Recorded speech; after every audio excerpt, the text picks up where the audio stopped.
आजच्या कथेचे नाव आहे अविवेकाचे फळ. दामू नावाचा एक भिकारी भीक मागून आपल्या परिवाराचे पालनपोषण करायचा.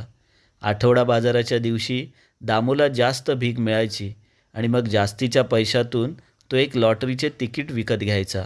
दर आठवडा बाजारामध्ये दामूचे हे ठरलेले कार्य असायचे. त्याच्या मनामध्ये हाच भाव असायचा की देवाच्या कृपेने एक ना एक दिवस आपल्याला लॉटरी लागेल आणि आपले हे वाईट दिवस पालटून जातील.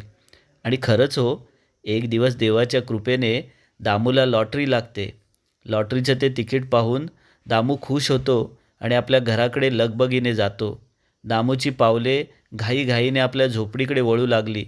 दामू झोपडीमध्ये येतो आणि आपल्या पत्नी व मुलीला मिठी मारून ही आनंदाची बातमी सांगतो की आपण आता करोडपती झालो आहोत.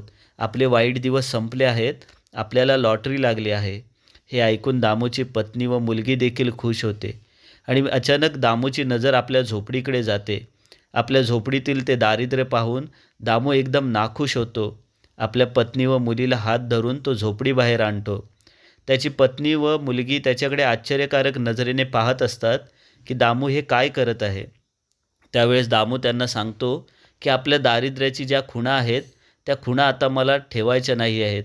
त्यामुळे ही झोपडी आहे, ही झोपडी मी आता जाळून टाकत आहे.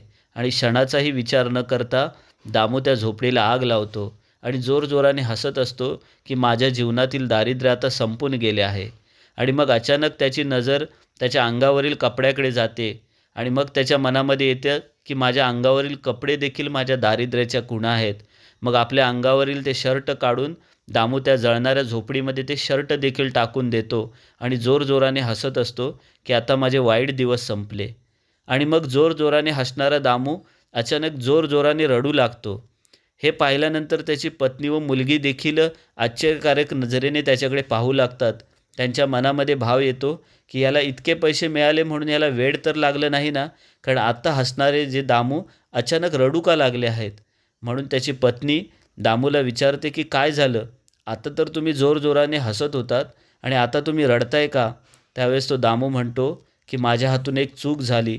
या दारिद्र्याच्या खुणा नष्ट करताना मी माझ्या अंगावरील शर्ट या आगीमध्ये जाळून टाकलं आणि त्या शर्टाच्या खिशामध्ये ते लॉटरीचं तिकीट होतं. मित्रांनो, सांगण्याचा भावार्थ हाच आहे की अविवेकाने अविचाराने केलेलं कोणतेही कार्य आपल्याला नुकसानदायकच ठरतं.